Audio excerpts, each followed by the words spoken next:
Hello and welcome to healthyhouseplants.com, where we teach you all about gardening in the great indoors. If you'd like to support our show, please use our Amazon affiliate link below. Today we are doing another installment of Plant Stories. This time it is on Christmas cactus, Schlumbergera. I love these plants. Absolutely gorgeous plants. They come in a lot of different beautiful colors. So this is a nice pink fuchsia-y one. We've also got, you can get them in lavender, in purple, in pink, and white, some with a little green tone in them. They're just gorgeous.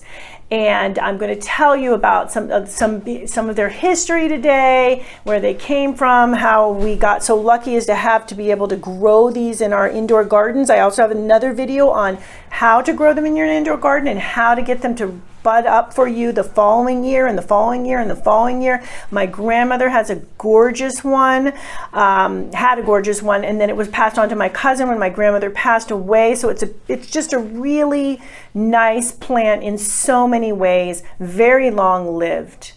So here we go. These plants originate from the coastal mountains of southeastern Brazil near the Atlantic. It is a subspecies of cactus that grows in a region that's generally relatively cool, shaded, and has high humidity. And those are kind of some of the things that you need to provide for them, especially the cooler temperatures in your indoor garden. As mentioned, the colors range in many colors: red, yellow, salmon, pink, fuchsia, white, and even combinations. Some are more frillier than, a little more frillier than others. Just this flower itself is just so gorgeous. They will be found in jungles, growing actually upside down from plants. So very, very pretty decorative plants. So this, as mentioned, the plant is from Brazil and from the Schlumbergera family. And it is named because of the flowering time that it takes in the northern hemisphere. So whereas in their home region they flower in April to May, here in where I am in the northern hemisphere, actually in Southern California, they do flower, will bud up and flower for us in the winter months, which is just a treat, especially when things are, maybe if you're in an area where things are there's not a lot of leaves on the trees, etc. Okay, so they are also in Europe called crab cactus because they have these kind of clawed limbs, and they do these. Their stems do look like a crab legs. Actually, they even have they have joints in them as well. So that's another little fun tip there. There's 6 main species of the Schlumbergera. And several of them are holiday cacti, which they are in commercial production, so the ones that you're going to find in the nursery. As mentioned, they do bloom in the winter months, so generally September to February, and on Thanksgiving and Christmas, if you celebrate those times, you're going to find them there. The genus name is actually a tribute to Frederick Schlumberger. And he was a French collector of exotic botanical species.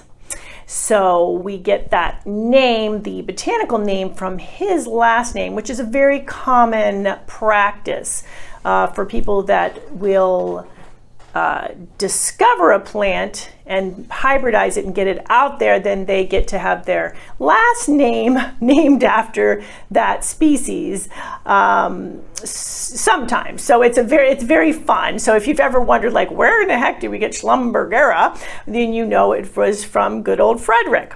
So this particular group of holiday cacti, they were discovered by Alan Cunningham in the early 1800s, and by the 1900s they had already created several hybrids. And at that time they were then taken up by some of the Christian holiday traditions due to their blooming times, and that just happened to coincide with Thanksgiving and Christmas. So that's how, hence our name Christmas cactus, sometimes Thanksgiving cactus. There is a spring blooming one, sometimes called Easter, which is actually a different plant species. So the many botanists will say that Schlumbergera Buckley is the original true Christmas cactus. However, that hybrid has all but disappeared. So if you ever find one, say you have a relative who says, and they've had a Christmas cactus for many, many years, check into it, because it is a treasure among collectors now. So that's Buckley, Bucklei. So that's a cultivar of the Schlumbergera that is very rare now. So, but they think that what we have nowadays did originate from that. So La Schlumbergera truncata is the parent of the majority of the holiday cacti that we can get in nurseries today, that are available in nurseries today. And it is different from the Bucklei. So keep that in mind as well. So if you find one that looks a lot different, it could be that one. Let me know if you do. It'd be very cool to know. So as mentioned, there are also some hybrids. So you even may find an orangey tone and that sort of thing. So there is one story behind the Christmas cactus that they think there may be some truth in this, and that was that a Jesuit missionary known as Father Jose was trying to convert Bolivian natives. And in spite of his good works and attempts to pass along the word, he met that with failure. And the native people appreciated his help, but they didn't believe in the Christmas story he tried to convey. And as he was praying at this altar, he heard his congregants singing a hymn he had taught them. When he looked up, the children of the village were heading his way, bearing a plant and with stems decorated with beautiful flowers. And these were the blooms of the Schlumbergera cacti, which they gave to him to decorate the altar. So whether that story is true or not, it gives you some ideas of some of the different stories that have been passed down about how the Christmas cactus got its name. However, some historical records do show that it was in cultivation in Europe for 200 years ago, as mentioned earlier, and it's being discovered in the 1800s. And they were first grown in greenhouses, which is not surprising in Europe, where it's cooler temperatures in the fall and winter months. So they did, for a time in 1852, fall out of favor, and that's when cultivars were lost and they weren't making as many hybrids of them.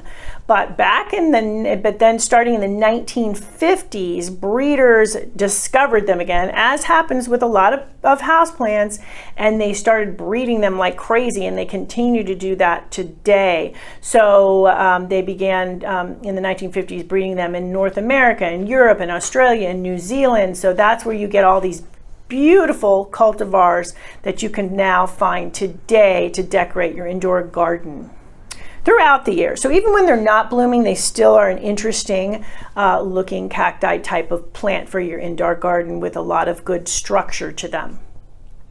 So that is that for some history on this beautiful plant, Christmas cacti. Thank you for stopping by today. Please leave any comments about any indoor gardening tutorials you'd like to see. Remember to like, comment, subscribe, and share this video. And please check the bell if you'd like to be notified when new videos are released.